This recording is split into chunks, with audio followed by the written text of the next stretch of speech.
Alrighty, so Catholicism's most eligible bachelor.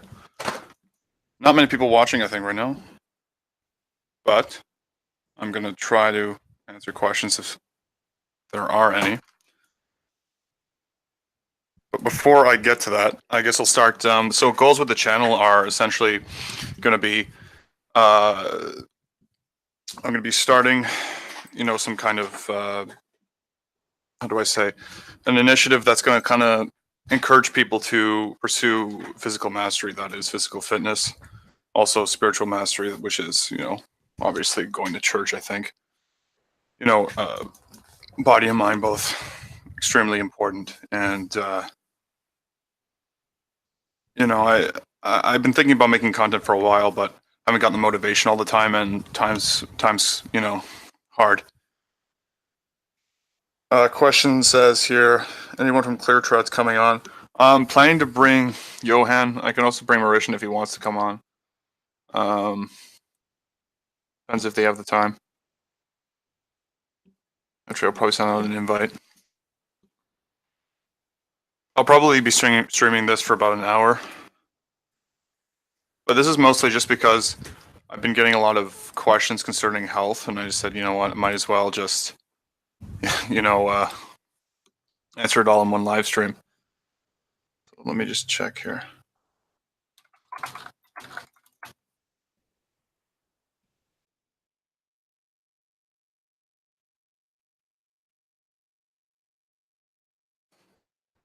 But really, it's just more of a, like, especially on Discord, I'm also going to be starting a public Discord that I'll give the link out after the stream is done. I'll provide it on my Twitter, and it's basically just, it's a kind of community where I want to start, where people are going to be able to, post their progress in the gym, stuff like that, talk about health and fitness, spiritual life, stuff like that.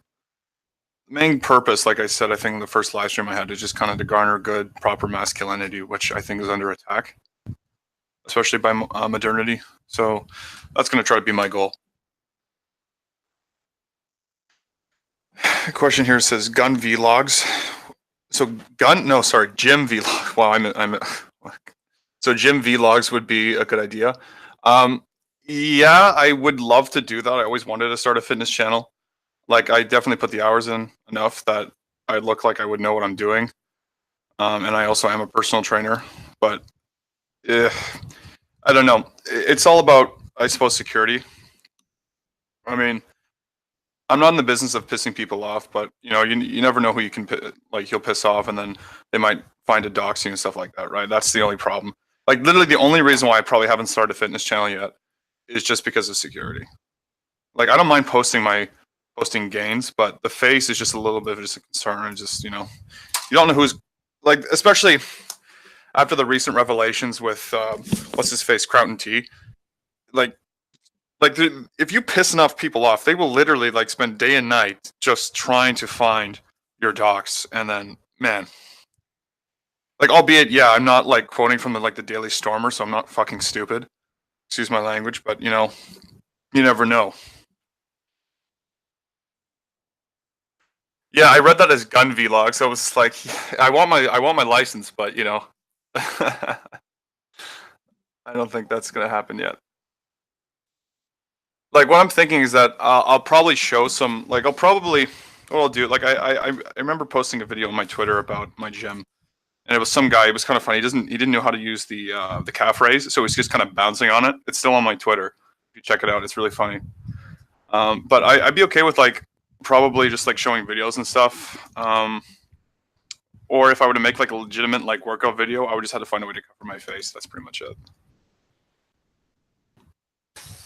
How much cardio do I do? At least 3 times a week. Swimming, hour and a half in the pool. I used to be a competitive swimmer. I have quite a few awards. Actually got all my medals here. There's several here from when I was young. I went to Italy for an international competition once when I was 12. I went for 100 breaststroke, actually. But yeah, I get cardio pretty often. The days that I'm not in the actual gym doing resistance training, I'm actually doing cardio. So that's in the gym. Sorry, or in the pool rather. Do you have a gun? Do you have your gun license? No, I actually want to get one. It's called a PAL here, I think. And the way this Canadian gun laws is so bureaucratic. It's really silly. Like, and you think like if the Democrats got their way, honestly, in the United States, it would probably be even worse than what in Canada. It's just the regulations are so arbitrary. Like you literally can get um, like a gun that looks somewhat, how do I say, like homely. Like if it's kind of like if it looks wooden, then it's like okay.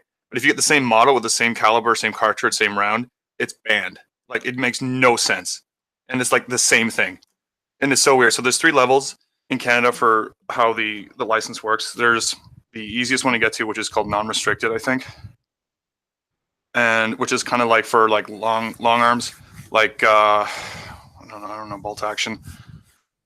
As you expect, kind of like for game hunters, stuff like that. And then there's restricted, which is handguns and a couple others, and then there's prohibited, which you can't get, like whatever you do. So, yeah, those are the three. I would like to get restricted just because I think sidearms are like the coolest thing ever. I always liked sidearms a lot. But yeah, it's in Canada. Question here, yeah, in Canada the gun laws are really stringent. Like, and they punish you. And you know what's really interesting is that when you have your license in this country, in Canada, you're actually checked in like a criminal system every day. That's more than pedophiles. Like, it makes no sense. Like you are legitimately almost like you're criminalized. Just like you're kind of, it's not good. I mean, I would when I was younger, I kind of was like, oh, maybe I can like run for politics. I'm like, now, like, no, I never run for politics in this country. But that's one thing I would like them to see, hopefully one day, but it'll never happen. I have a lot of hopes about this country, but reality is a lot different. So someone's saying, tell us your origin story. Okay, origin of the Chad, or origin like in West Philadelphia, born and raised on the playground. But I'll start about like when I started to become a like I guess a Chad. It was like after high school. I was not lifting, and like you go through, and this was I was like hardcore atheist too. So I had a lot of, how do I say, existential problems. So it was like, okay, kind of dealing with kind of uh, lack of motivation for almost everything. And then I had this really awesome teacher at the time. He's like, yeah, let's get you in the gym. And then that really started to, physical activity really does, affect the way that you think. And this is like when I quit competitive swimming. So I wasn't doing anything. I was like sitting on my ass playing video games, which is like really bad. Like you shouldn't be doing that. Like video games sometimes fine. All day, no. So, and I started to hit the gym more. Like this was in my high school, and I started to go more frequently. Like he was so intent on my success because I was even a fairly like even when I wasn't, you know, uh, lifting, I was still a fairly big guy, and it was always like intent on my success. And when I wouldn't go to the gym, it's like, why didn't you go, man? Where were you? We were all missing you. And I was like, man, like this guy's really bent on he cares about about my success than I do about mine. And that's when I started thinking about, I actually should probably engage in some physical activity, right? It's not like, that like the space you're in right now is like when you're just dormant all day, right? And like you're skipping school and you're just playing video games all day. Nothing like that's not really correct. And your body doesn't feel correct. And so yeah, that's basically how it started. Now, like obviously I've graduated from high school and I've just kept it up for like 5 years now, 4, 5, 6 years. I don't know. I started lifting in high school probably around grade 10, 11. So yeah, 5 years, 5, 6. Anyway, but that's how I've kept it up, and I've gotten a lot of success out of the gym. I've become a personal trainer part time when I'm at school, and it works out, right? And it's interesting to know. It's like even if just putting a modicum of respect for yourself and respect for physical activity gets respect from other people too. Like people, like courage, physical mastery, strength is respected all across the world. Like, like, like I friends from all over the place, man. They'll respect you. Guaranteed respect if you go to the gym. People will respect you. Let's see what else here. You can skip school in Canada? No, no, you can't. Yeah, you get in a lot of trouble if you do that. Don't skip school. Traditional. Yeah, I just call myself Chad Trad. So that's what I do. How much obesity in Canada? Do they even lift up there? No. There's a lot of obesity. Like both my clients are overweight, right? It's an epidemic. I mean, if that doesn't sound political. Does stacking wood count as lifting? Yeah, I guess it could. I mean, like we don't live lives that we're really physically engaged anymore. If your job like puts you in somewhat of a physical, like somewhat strenuous, as long as you're not hurting yourself, that's pretty good. That's better than nothing. But can I lift with my spirit? Boethius, yeah, of course. I do daily rosary, and I just got my Marian consecration done, so that was interesting. You like see the Virgin Mary in your dreams, so yeah. Does the air in Canada lower testosterone? No, I think just I don't think it's the air. Maybe it's the fluoride in the water. I don't know. But there was this joke on Clear Trads, and they're like, "You're like the only one in Canada with like testosterone." I'm like, "Yeah, I guess I kind of agree with that." Yeah, it's not great. We're less obese than the United States, and I think a little bit than the UK, but you know, it's not being replaced with anything. It's just going to go higher and higher. And you got Johan here in the chat saying the cold air actually raises testosterone. Oh, that makes sense. Sure. Good books to learn French with. I'm doing terribly in my French class right now, and I'm studying really hard. But I find Chinese easier than French. I don't know why, but I have these two books here. One of them is called Tendance Méthode de Français. It's like these are university course books though, and there's Grammar Progressive du Français, and you could try to check out those. I'll probably take a picture of them, post on my Twitter. I mean, I am learning. I'm in the language program in my school. I'm probably gonna be transferring to criminology because I want to be a lawyer. I mean, you can go to law school with any undergraduate, but let's see here. Is Canada as bad as they say? Yeah, it's pretty bad. Like I live in Toronto, so this is a very postmodern city, and I go to school there too. So you see every day like the fruits like of modernity, right? By their works you will know them. It's like pretty apparent, man. I mean, you go to Northern Ontario, which I would like to live one day. Like it's fine. Like I'd like to settle down and just live there. There's something about that Canadian quaintness that is very underrated and doesn't get spoken about because we have Trudeau and we have, I mean, like the whole country is essentially lives in Toronto. Sometimes you don't hear anything that comes out of Toronto. It's a small country in terms of population. You go up north, there's nobody. It's just like I'm probably like even land you can buy for like pennies because there's nothing there. But I would like to live up north one day. I don't want to live in Toronto. It's too expensive and everyone's freaking crazy. Like you go to university and like I'm just you're walking through campus and there's like people like pissing on the street, like on your campus. It's like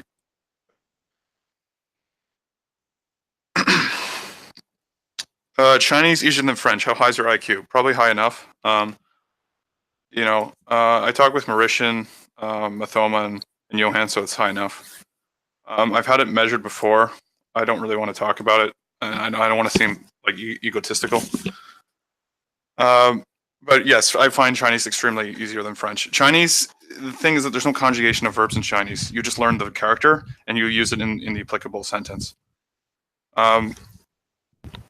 Because, like, even when the way that I've read something, and it said that when you learn a second, like your dominant language, your mother tongue is in one part of your brain, all other acquired languages in the other part.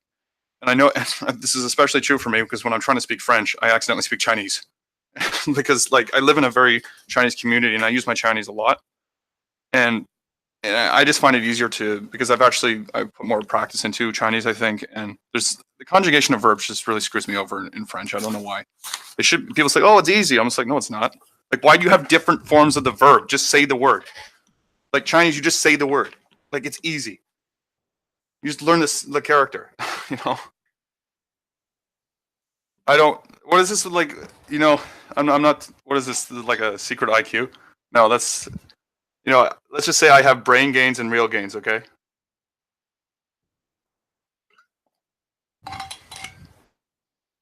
Like I'm gonna be pursuing postgraduate education. I'm sure. So there's your guess. But Yeah, brain gains, man. Like, yeah, I'm not. I had a measure once. It's stupid. I don't want to talk about it. French conjugation sucks a lot of the time. Yeah, it's awful. I fucking hate it. I mean, I'm gonna have to. I would like to become fluent in French just because Canada, and I might do a military job one day.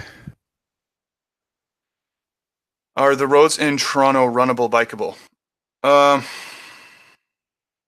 mm, like outside of downtown, I wouldn't suggest it. I mean, where I am, it's fine. Let's see here.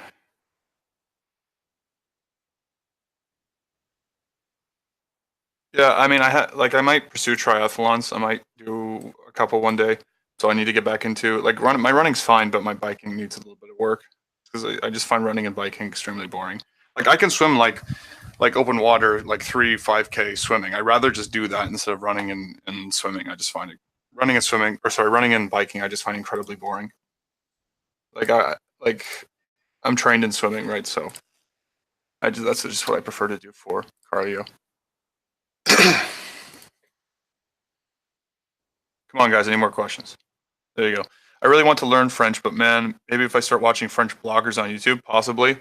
Um, I mean, you probably don't live in Canada, so like the way that products work in Canada, wherever you are, you have like a French version. Like, let's say you get like a Snickers bar or whatever. You shouldn't be eating Snickers anyways, but let's just say, actually, no, Snickers is a bad idea. Bad example. But like, let's say you get something like soap. Like on the label, it'll have like soap, and then it'll have on the French label say savon.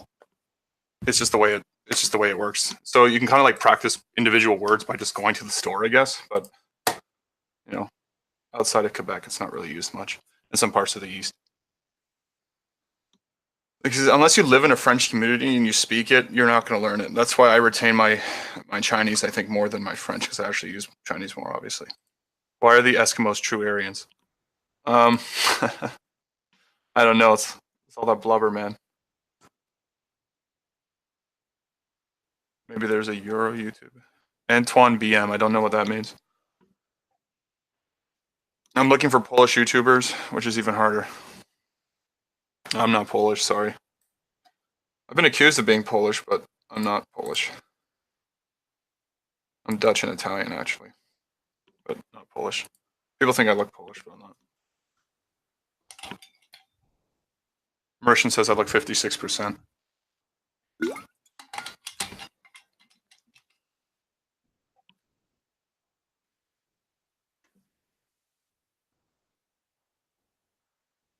Any more questions, guys? Come on.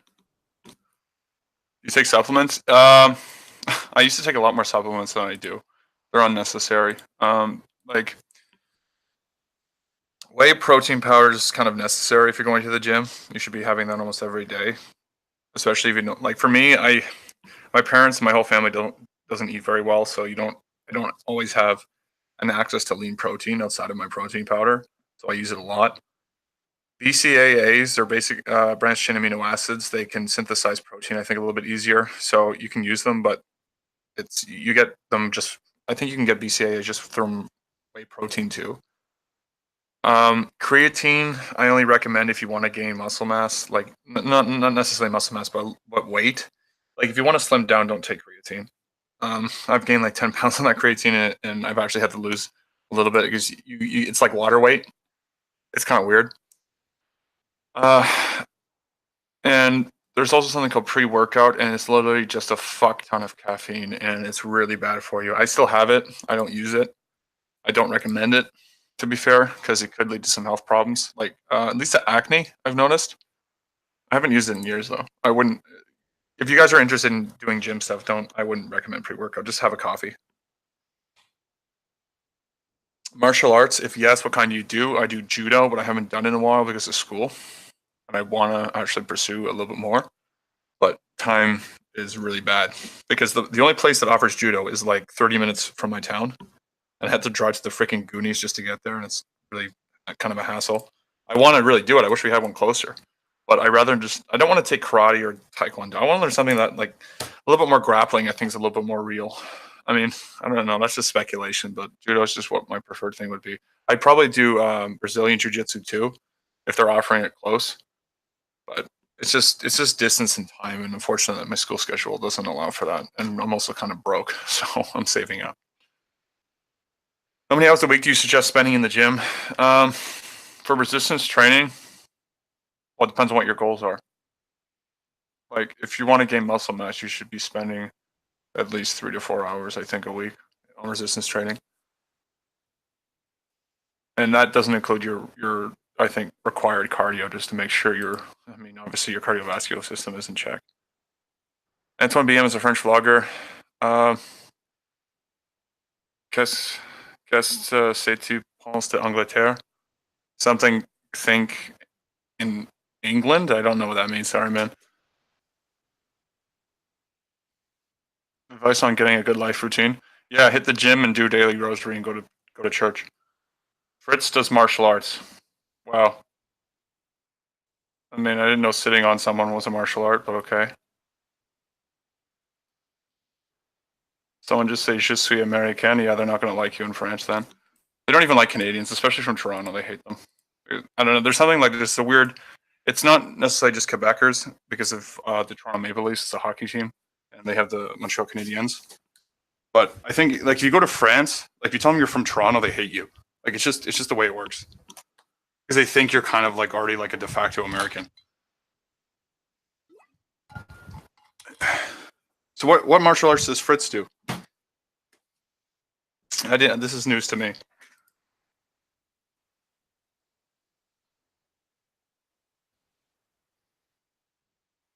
I just got to type in the chat, man. I can't respond to nothing.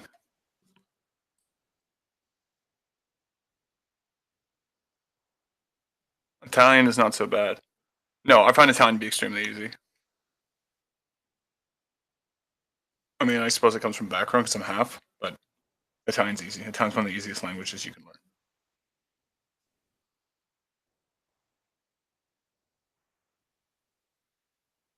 If you were to move to the U.S., where would you would? Probably Wisconsin because it's like anywhere in the Midwest because it's really similar to um, like Ontario. We have similar accents, similar ways of life. And I don't know. I have friends there in the Midwest. I'd probably just go there. Midwest life seems pretty cool. It's not too much different than I think than Ontario. I mean, I have a friend, and he says like the way that our government's like or my government's gonna steer towards is like Christians and Catholics are gonna have to be refugees in the United States in the next 20 years. I don't know if that's necessarily gonna happen, but Midwest is probably where I'd go. But that's completely hypothetical. I'd like my country, despite its tremendous flaws. That's why I said just move up north. You don't have to put up with too much of this. All Canadians hate French Canadians. Yeah, there's always been a rivalry. Quebec's the only one who's never signed the Constitution. I think they're just weird. I don't mind Quebec. Like, there's some really nice. Like, I've met one Quebecer who I've really had a good time with, and he doesn't. He's not on Clear Trails anymore, but for the most part, I haven't met a very polite Quebecer. As soon as you tell them from Toronto, they just. I don't know if it goes back to the old hockey feud, but they just don't like people from Toronto. That's just the way it works. Fritz does karate. Wow, you can karate chop him a quarter pounder, man. Okay. Minnesota's okay. Better in the north than metropolitan, though. Yeah, I don't know where I'd go in the Midwest. Wisconsin, I guess. I have no idea. And I just said, what did I say? What did I say here? Are you from England? Oh, interesting. See, like, doing terribly in my course. I think I've only had quizzes, so they're not weighted anything. But man, I'm gonna have to really, really study for that. Any books on muscular Christianity? I have no idea. I found out I was kind of like I just recently got introduced to the term muscular Christianity, like only like 2 weeks ago. But I found out I've been living it for like a lot longer than that. You can just probably search it up and you get some stuff. It's easy.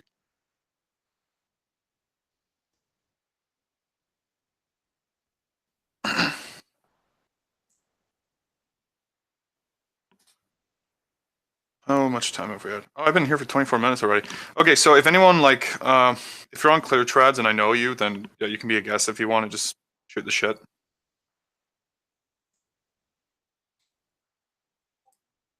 Let's see here. Let's get some invites going.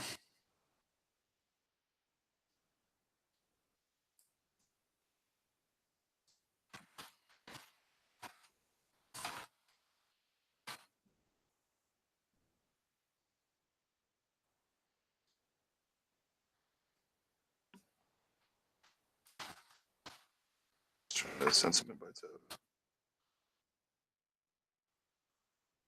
Okay, so Johan wants to come on. Okay, 2 invites. Oh, same guys again. Okay. Let's send the invites out.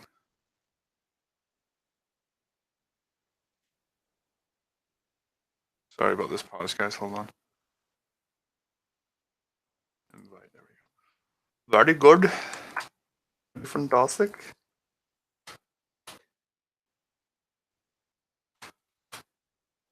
All right.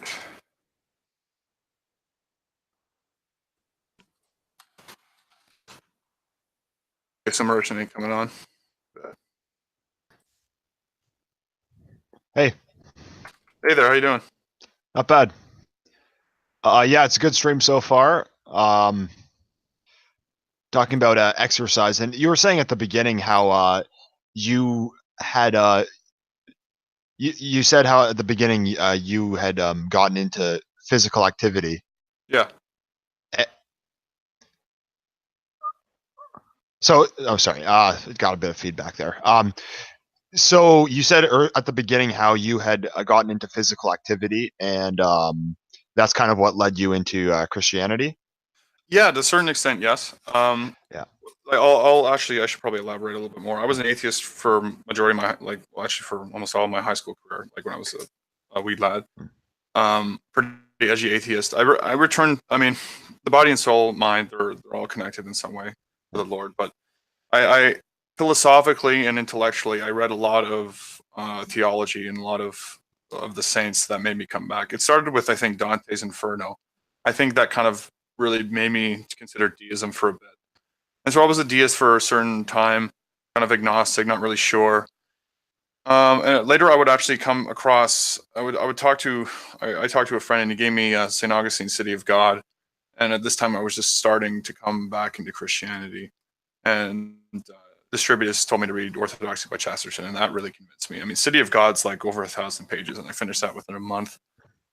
So Orthodox is only like 90 pages, and I finished that. I'm like, yeah, this is quite convincing. I'm just like, yeah, I should just take the plunge at this stage.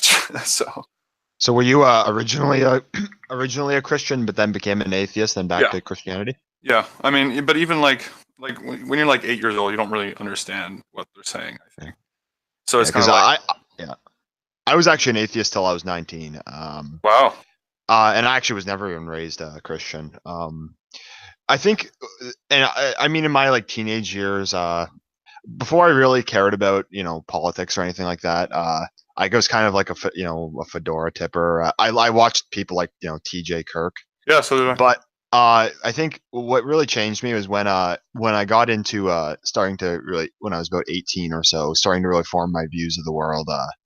I found that Christianity really reflected what I believed about the world, and I found that atheism and the people that preached it seemed to reflect really what I disliked about the world, and that's what got me to begin reading. And then in my second year of university, I eventually I adopted Christianity.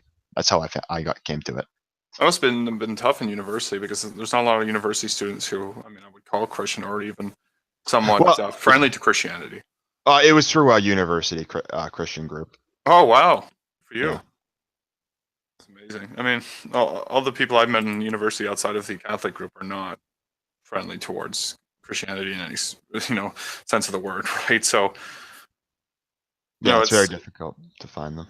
Sure. Yeah, and like it was interesting, when I converted, I would say, like, I remember seeing a quote from C.S. Lewis that he was the most reluctant convert in all of England. I'm like, yeah, I'm probably like the most reluctant convert in Canada, I swear. I was extremely reluctant because I said, I believe in this, but now I actually have to start justifying it. Because back when I wasn't, and I was just Like I wasn't know what was going on. I'm coming back, and now I want to know. I want to know and grow, and I have to learn, to justify what I believe now, right? Because I'm like the atheism is the secularism, postmodernism, even modernism is very hollow. It takes away, I think, the soul, right? I mean, you can just deny the soul outright, but I mean, don't tell me you're going to unite a civilization over it. Yeah, exactly. Because I found in my atheist days, I had a really low self-esteem, and that was before, like I spoke about last time, that I got into rugby. I think that was a couple years before I became a Christian, but Right. that was really kind of what boosted my self-esteem and really got me to see the world, in a different way, instead of just being one of these sit at home, play video games, watch TJ Kirk in the evenings, and whine about the world. I was kind of one of those. And you definitely changed. I mean, I saw one of your videos, and you were in downtown. I think you were like, comparing the buildings. Yes. I'm like, yeah, I know where that is in Toronto, and I think I think it speaks quite loudly, especially to the state. I mean, especially our city, which has been so affected by postmodernism. You see that old kind of history and how beautiful it was when they actually had that motivation, right? And they had that almost clarity, right, of looking at this is good, true, and beautiful. Now it's like, what is truth, right? Yeah, and that's what I tried to highlight in that video, was that how I just think that that Toronto's a good example of just the West's loss of its spirituality and its belief in beauty.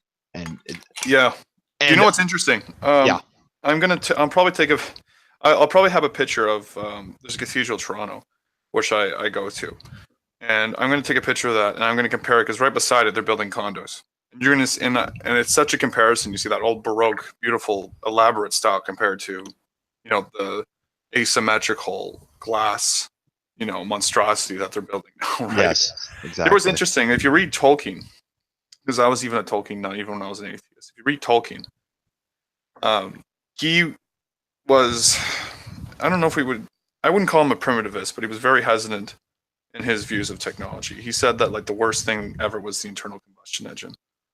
Right. And I kind of feel this way now about, like, especially in our city, it's being developed so quickly, and I see everything's just so, it looks sterile. Right. Yeah. And it's like, man, like, it's just a weird feeling, right? Like you just don't, I have this kind of like innate opposition to this kind of growth that's coming, because I think it's just so soulless, because you go through that time when you feel soulless, right? And you don't want other people to go there.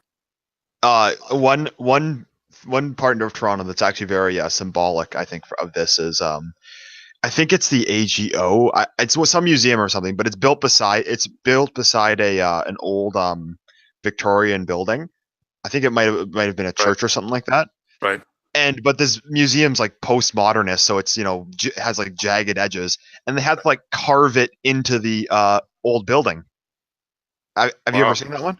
No, I haven't. So it's this old Victorian building with this like this cube, this diagonal cube just cutting right through it. It's really symbolic of just kind of the destruction that's gone on of the old city's identity, really. Yeah. Well, interesting. Like I don't know what it was like when they settled, but I certainly don't know if the people who came to Canada would envision it being like this, Yeah. But I think that's part of the issue. Like that's the kind of the point. The people of today, they want to be part of a brand new future that they believe in their heads. But part of that means, and I think what it means to them means disconnecting with the past. And so I think, but that's the problem. Like, why does it have to be symbiotic with each other? Because like even post World War II, they wanted a new future, especially after that awful time. But they didn't spit on their ancestors. Well, I think not in the same way that goes on now. Oh no, not in the same way that goes on now. But I feel like this is just kind of the philosophy of progressivism.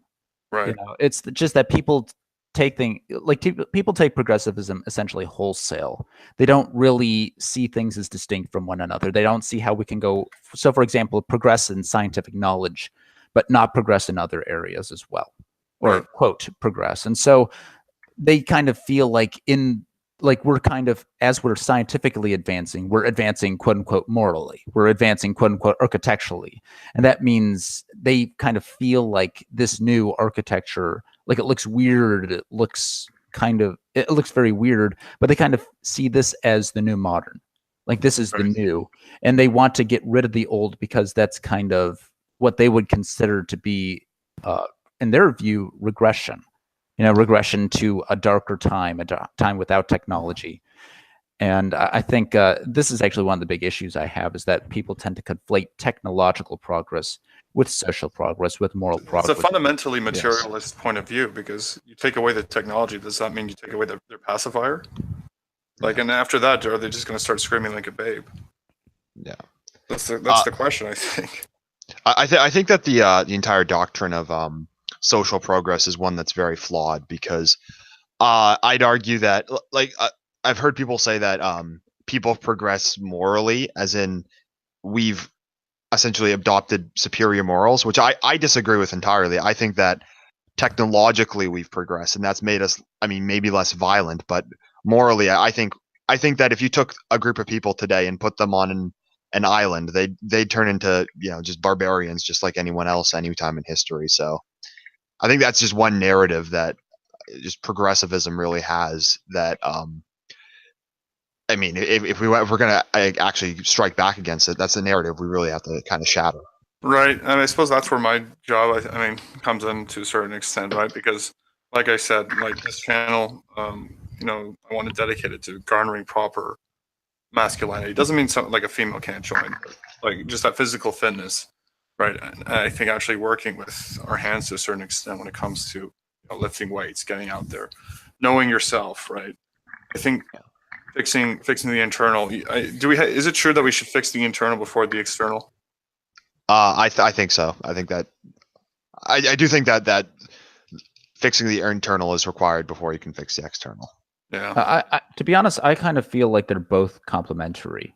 You need to have an outward expression of the internal to combine with the internal. Otherwise, whatever you realize in the internal, it's going to be lost. It's not going to be solidified. It's not going to be real per se.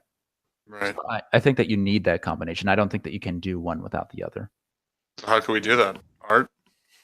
I think art is a way. I think music. I think just worship and prayer. Right. I mean, it's interesting that we talk about external projections, right? Even the art and the music today, I think, is a little bit. It's definitely different, right?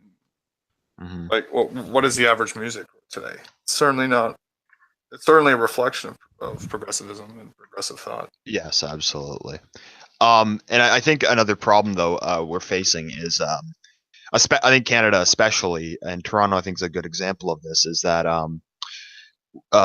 with the amount of immigration and just the demographic changes, actually preserving any kind of history is near impossible, because you have to understand that huge portions of the population are going to have no connection to that, and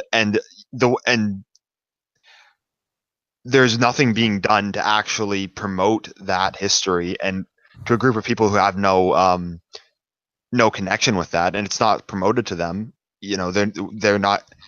Large portions of the population aren't going to care about kind of the loss of that. Right. I got a question in the chat here. King Chad, you're going to make DIY videos too. In regards to what, like lifting? I don't know what you mean by DIY, like do-it-yourself videos. Like I gotta make legitimate videos. It's just editing takes a little forever, as everyone knows. So I stream, so I can just bring people on. I can answer questions about health. We kind of like really hijack the stream. I mean, that's kind of like what happens when you invite guests, because I think I satisfied some questions here. I have no idea what you mean, Charlie, by DIY videos. I'm assuming you mean by lifting. One of these days, if I can kind of like negotiate a way to kind of like film something without kind of doxing myself at the same time, definitely a possibility. Reminder just for everyone, yeah, I'll give the I'm going to be having a public Discord so we can talk more about this channel and stuff like that. I'll give it out in the Twitter after the stream. But anyway, so if you guys have any more health questions, feel free to keep asking in the chat. We're just kind of like having a conversation here at the same time. Yeah. Sorry, didn't didn't mean to turn it away from Oh no, it's the fine. It's intended fine. topic. No, just Yeah, because I like, guess- sorry, go Oh. ahead. Johan. No, I said, I guess from health topics, from a medical perspective, eat healthy, exercise, and then life will kind of fall in your favor. Oh, like tools and building stuff. I don't build much. I mean, I bodybuild, but building stuff, man. That's my brother. I think he likes fashioning and whittling and stuff like that. I'm not particularly going through that. How's law school? I'm not in law school yet. I'm taking law courses. I wish I was in law school. The way that North America works is that you have to get your undergraduate university first. Then you go to law school for 3 years. So that's like 7 years of education. And it's really arduous because I had to do, in 3 years from now, I got to take something called an LSAT, it's the law school admission test. And I got to do that, get a decent mark, and then go to law school. So it's going to be a while. But as of right now, just law courses. Sorry, man. It's probably the same with medicine.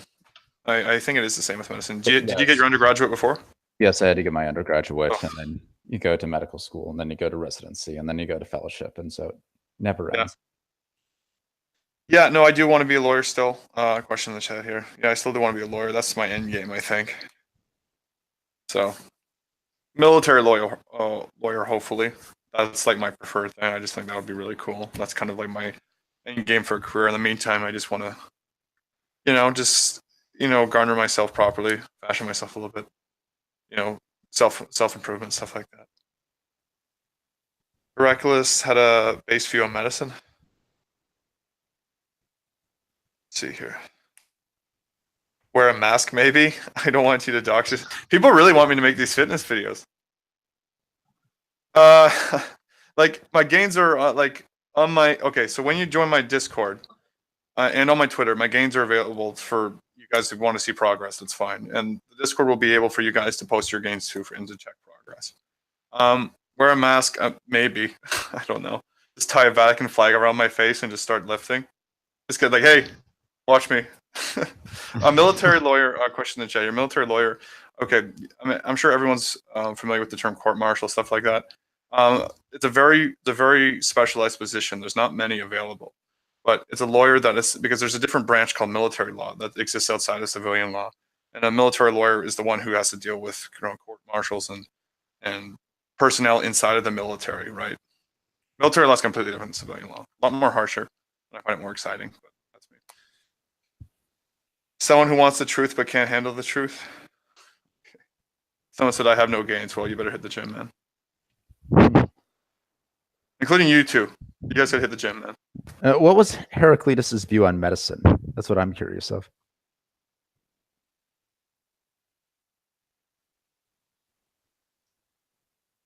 Do you know what's funny thing about ancient Greek medicine? I actually have an assignment due on that about the kind of like Asclepian four humors. I have to write a paper on that. Yeah, no, it's interesting. Did you learn about the history of that in med school, or probably not? No. They basically even tore out the Hippocratic Oath. Oh, ouch. So They don't have that in medical school anymore? well, they call it like because there are parts on it that you can't do abortion in there. Yeah, so and now they provide abortion. Oh, and so course. you cannot. So they have a quote unquote physician's oath, which is like where they take out all of the parts that are not congruent with progressive society. It's a damn shame.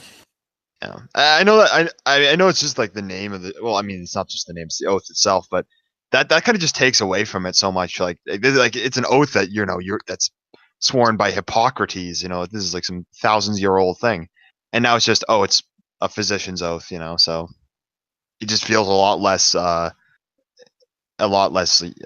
something you'd actually abide by. Really, not saying that you would, but. Yeah, I mean, like they're taking away the mystique from it because, again, like no, it's okay. Hypocrisy is part of the patriarchy, so I mean, he was a cisgendered white male. I mean, exactly, man. You can't listen to anybody with that persuasion. So, question in the chat: how do I get the aesthetic look? The big top and small waistline. That's really hard. You need to have like, okay. Here, there's two kinds of bodybuilders. It's the aesthetic and mass. One of them is usually leaner, but looks like nicer. He's kind of like you would expect to be kind of like an underwear model. The other one's the mass guy. He's like the football player. You're given two bodies, I think, if you're seriously doing lifting. It's the luck of the draw. Like what you want. If you hit the gym consistently, you'll look good. Okay, so don't worry too much about that. These are just bodybuilding categories, but because you can go to a competition for aesthetic or for mass, if I remember correctly.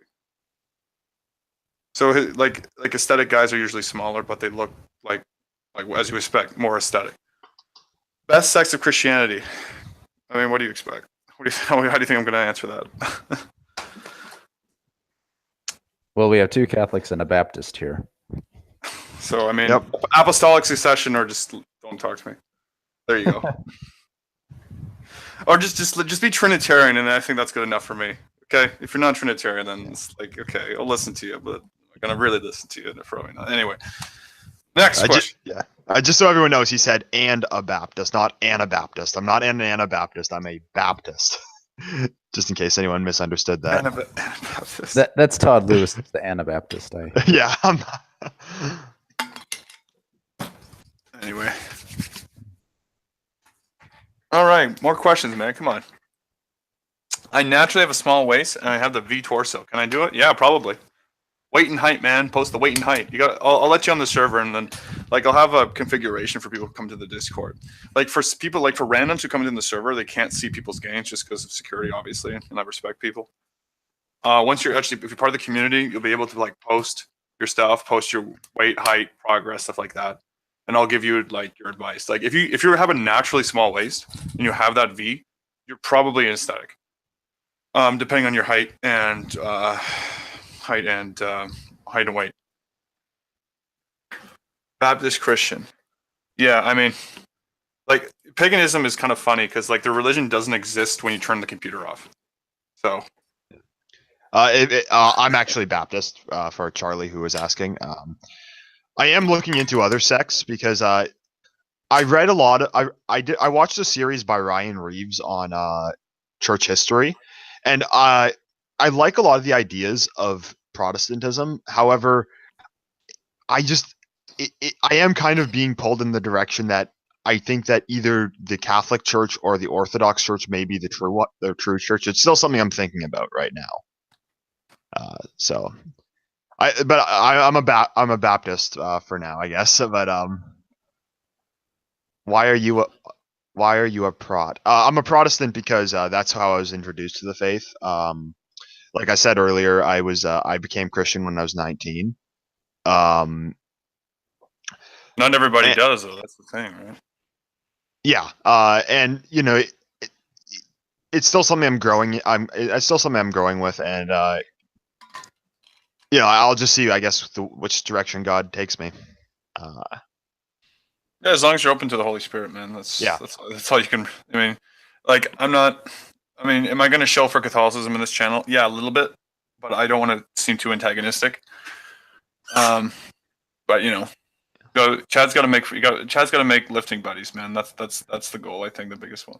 Anyway. A question in the chat. Yes, I was an atheist until I was 19. I was an atheist until I had said this earlier. I changed when I really decided that secular culture was shit, and I just saw that Christian culture reflected more what I believed, and I started reading, and I thought it was a good what was for me. Oh yeah, my approval on that. And Charlie says, I thought you were saying to you, Ashley. So I don't know, answering your question. Well, I mean, Catholics in Canada, there's about a split, but I think if you're going to Quebec, it's predominantly Catholic. A little bit of history here for our province is actually the laws. Do you know how how our drinking laws are kind of weird? They're really really legalistic. Like you can't leave a certain square radius with a beer. Yeah. Mennonites, because the people who actually were like making the laws were Mennonites. Yeah. Yeah, it's like that really strict kind of like that Protestant almost borderline abstaining from alcohol. Alcohol is like the devil's drink or something like that. It's silly. I mean, I don't like FYI, I don't really drink that much anyways, like a couple times a month. But it's stupid. Like I remember I was at a bar and like I think what I did was illegal because I went over like the gate to get to a seat because technically I was like in a public area, so that I could have gotten like a public drinking thing. It's so stupid, but like it's really stupid. Like they kept measuring tapes. Like it's so weird. It's so weird.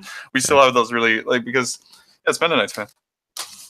Anyway, we King Chat here. So for a question for me, what convinced you to become a theist? I just mentioned this before. Dante's Inferno, like the classics, Dante's Inferno, City of God. That one's a huge one. That was like my favorite thing. What was it? Chesterton's Orthodoxy. All of GK stuff is amazing. Obviously, Scripture, but I mean, like Scripture obviously comes later when you're more comfortable, I think, with the religion. You tell an atheist to read Scripture, he's going to tell you to F off. Simple as that. Yeah, that's true. So, I mean, some even like take TJ for example. He's drilling holes in it. I'm just like, okay. Like, does he just want a reaction out of us? Because he made like a play on words, the Holy Bible, quote unquote. Ha ha ha! Look at you! You committed mortal sin. So, like, okay, whatever, man. I mean, he's kind of like life is kind of a joke, especially now. But I mean, what do you do? I got a question here again for me. How does Christianity defeat Islam when it goes around being unimpeded and it gives something that atheism doesn't? It's also patriarchal, and women tend like to be led oftentimes. Okay, have children. Don't be a postmodernist. Like, find something that's actually going to bring you into the next generation, right? Like, live a virtuous life, because like an atheist said, "Oh, I can live by virtue." I'm like, okay, you have the lack of belief that tells you to live by virtue. No, that's incoherent. Yeah, I think actually a good thing to read would be the Book of Ecclesiastes. Oh, it's amazing. It's an incredibly depressing but an incredibly insightful book. Where you realize that you can have all the things that you think are good in this world, but at the end of the day, they don't account for anything. Right. At the end of the day, all what you have is that relates you to the divine, and that's it. And to answer, yeah. Oh, continue. Okay, no, so yeah. I'm just going to continue here with some stuff here. Hegel gave me a math problem. Okay, I know you guys are like obsessed about my IQ right now. I'm not. Mathematics is not my forte. I'm telling you that right now. It's literature and laws and stuff like that. And not like I'm not going to bother with this. Sorry, man. I don't care if it's a high school problem. Yeah. To that question, how is Christianity going to defeat Islam? Well, I'd say that I'd say that it's probably the only thing that can, because I think that the distributors talked about this, is that the West is really lacking in ethos, and if nothing fills that, Islam will. I mean, if you just look at like the demographic shifts alone, but well, and first of all, I guess you could say is Christianity. I don't know if it's patriarchal. I don't know if you'd like to use that phrase. Certainly not in the same sense as Islam, but it does support the traditional family. It does support having children, and it gives people an ethos, a motivation, and really just a cause to fight for. And atheism doesn't do that. And unfortunately, Islam, as much as we might not like Islam does that. And I certainly don't want Islam, but if we can't find something, Islam's going to do it for us, unfortunately. Sure. Why not? Well, yeah, like in our country right now, depressing statistic, the quickest, like the fastest growing religion in Canada right now is Islam. Same in England, same in a lot of places in the West. Oh yeah, so, it's like that in almost like every make a region. freaking decision. What do you want? Do you want someone says here a strong Nord paganism? It's bullshit. Like, it doesn't exist outside the internet. Like, find something real. Like, hit the gym or something, and don't quote Golden One, because that's all mine. Okay, like real, like something tangible. Like what we're all going to cultivate around the cult of Golden One to save Western civilization. My ass, right?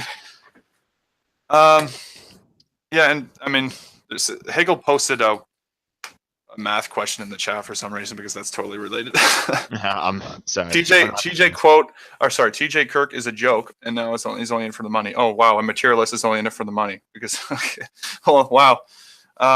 Someone here, Muslims in the West tend to have less kids once you take into account second and third generations. Yeah. Are first, second, and third generations immigrants right now, though?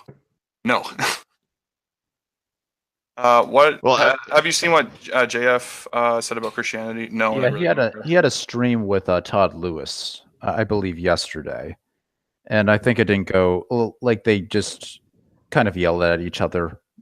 I think that was the impression I had. Yeah. So here's the thing I'm going to do. If I ever get a lot of hits on YouTube, there's one thing I'm not going to do. I don't really want to do existence of God debates, and I certainly don't want to do JF debates. This isn't my mission with the channel, right? I'm not gaining anything by convincing anybody.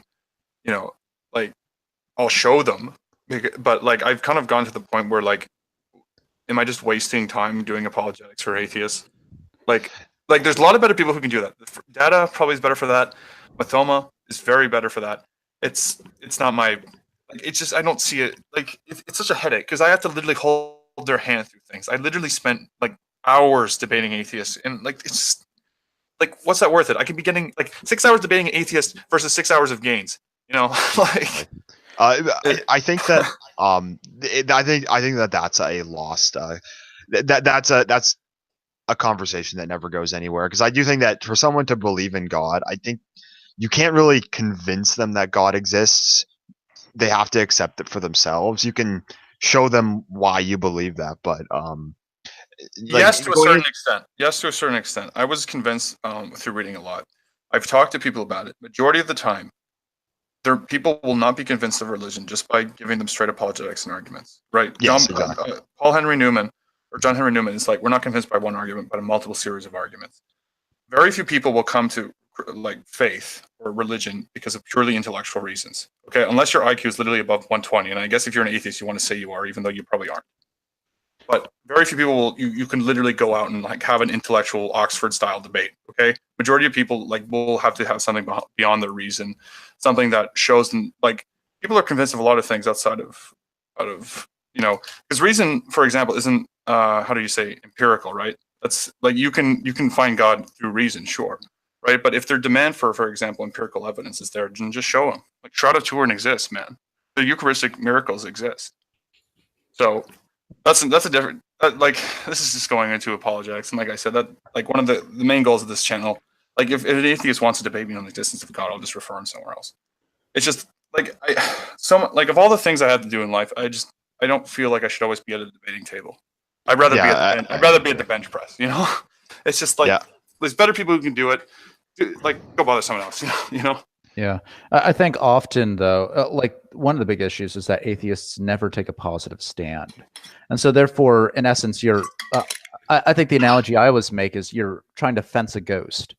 You know, you can't ever win because they can always just simply say, "I don't know," but you know, you can make a fool of yourself doing so. And so, unless you really know what you're talking about, I would recommend perhaps just giving them an example by living your life and trying to give the best example that you can. Right. Question here. Merchant got convinced of theism in Old String. Yes, but Merchant's also extremely bright. Like you can convince bright people, right? Like someone who's stubborn, right? Someone who's obstinate, right? Who might not understand nuance and stuff like that. It's like you can talk to Mauritian about first principles any day, right? You're not going to talk about first principles with everyone. Even in university, I've tried to have epistemological conversations with people that are like, why aren't you teaching a course? Like you should be a professor. I'm just like, are you an idiot? like how poorly read are you? Right. So like, no, you're not going to convince people like that. Like that's why I say it's a very rare circumstance, I think. And the people who are convinced of reason are very well equipped, but it's rare. Yeah, I think that the real conversation that needs to be had is what's a better system to run a society, and what's a better system to run your own personal life. And I think that that's a much more important. I think that that's much more of a convincing argument for Christianity, because when you're just trying to argue whether or not God exists, I mean, it's something that I can't like show you God, so it's very difficult to convince them of that. But I think it's convincing, like the immaterial and the like. There's different ways you can find him, right? You can find him through empirical evidence, but that's usually with the miracles. You can deny miracles outright and say, okay, the Shroud of Turin doesn't convince me. Okay, the Eucharistic miracles doesn't, convince me. Fatima, Guadalupe, Our Lady of Lourdes, all that all those apparitions, all those miracles. Okay, that doesn't convince me. Fine, okay, let's go to reason. Right, let's start at first principles. I don't believe in first principles. Like, okay, what do you want me to do then? Like, yeah. I think that what the argument I would usually use is that, well, I mean, just look at the difference between Western society, well, Christian Western civilization, and without that, and just I think that that video I made about the architecture, that one was kind of part of what I was trying to say is that there's just that the civilization, it really doesn't see itself as anything of value. And I think that for you personally, seeing your life as something that's much more of value, religion does that for you so much more than atheism can. Sure. This is a very good argument, especially for reactionaries, because I think what brought a lot of people to reactionaryism, that is that kind of like, we don't know what's tangible for the next generation. That's why we're reacting to it now. That's a really good argument for reactionary. If for example, if he's a liberal globalist who, like, he's gonna like rebuke you each time. He'll deny you thrice, and then you're just gonna get thrown on your face, right? Like, you have to start somewhere, right? So I mean, yes, that's a good argument, I think, for a really good, like, a reactionary, and who's someone who's kind of like, who's actually like de facto concerned, even in their irreligiosity, of the like the death of society. And you can kind of, it's like, okay, what can bring us in the next generation? The liberal doesn't care about that, right? Yeah. So it always depends on who they are, right? Yeah, I think that one of the things that set me on the path to becoming a reactionary was my love of history. And I just, I read all these great stories, and I just saw that the modern world had no way of ever reproducing a world like that. I know that you can say that I'm romanticizing it, but I think that I just feel like in modernity, we've really lost, just lost a lot of meaning. Yeah, that's the nihilism of society that Nietzsche would, prescribe, right? I don't mean to interject, Johan. I'll let you go in a second. So I want to answer these questions first, if that's okay. Mm-hmm. So someone said Gen Z, or Gen Z, that is, in the U.S. is both the most church-going, also the most atheist.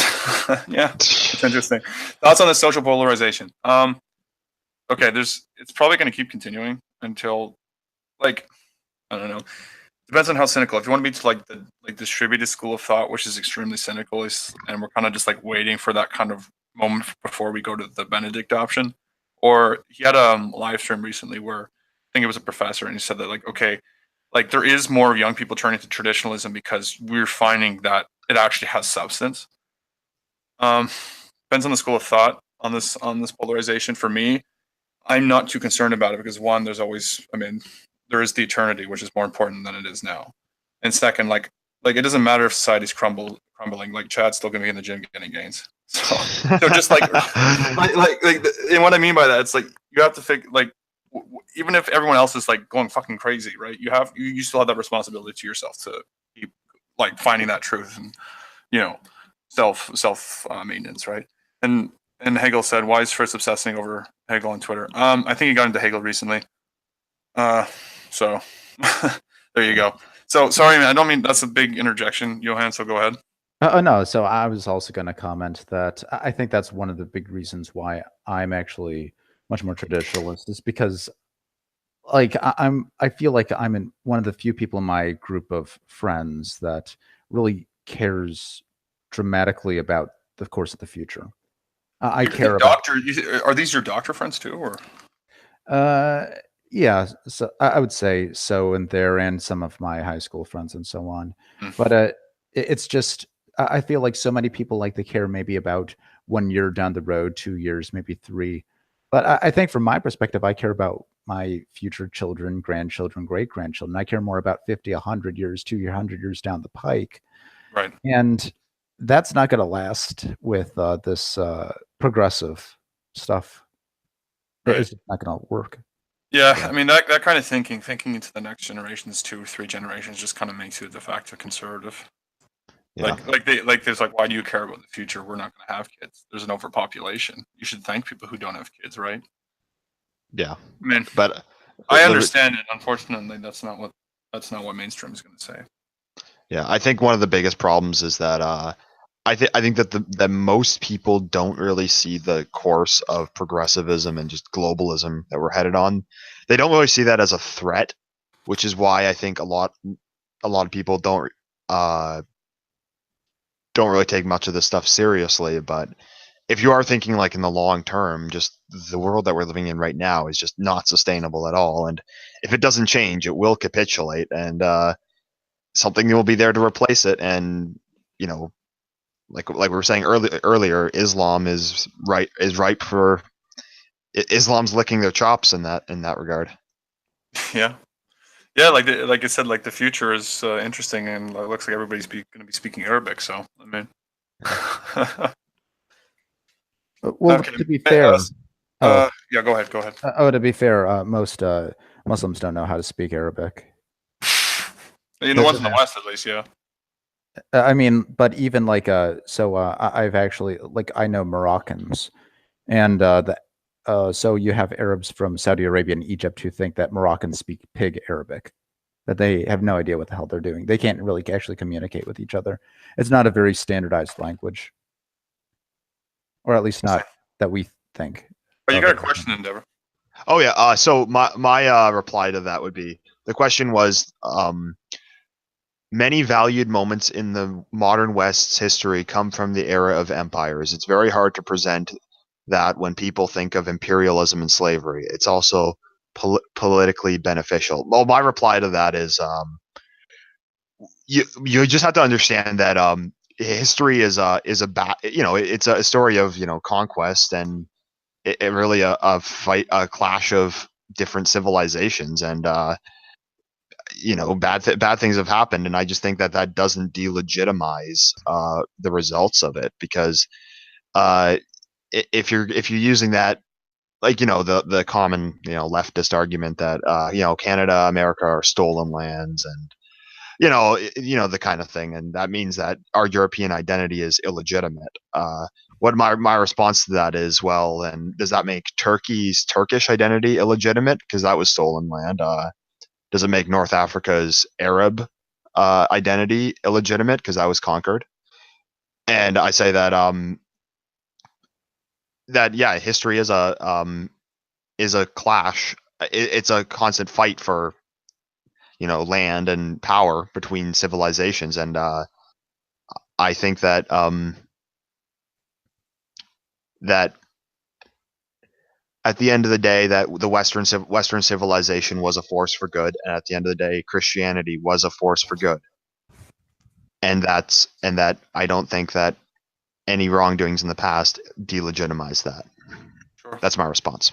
Yeah, I have a friend, and he asked me, like, I said, screw space, because like he's saying, oh, we could just all go to space. I'm like, does this not seem like kind of like a glorified pipe dream? Like I think it's a fundamentally utopian desire. It's like, oh, we're gonna go live in this space, like it's gonna be freaking Star Trek. I'm like, yeah, like exactly. How naive? I think it's extremely naive, right? Like I don't like this. I mean, I'm very hesitant for this like new AI stuff. Like, it's served as just as a sexual outlet. One, so great, we're increasing access to degeneracy, and then like what? This is going to continue in space? Like we're just going to get smarter when we're floating around? I don't think so. I think we won't have civilization problems in space.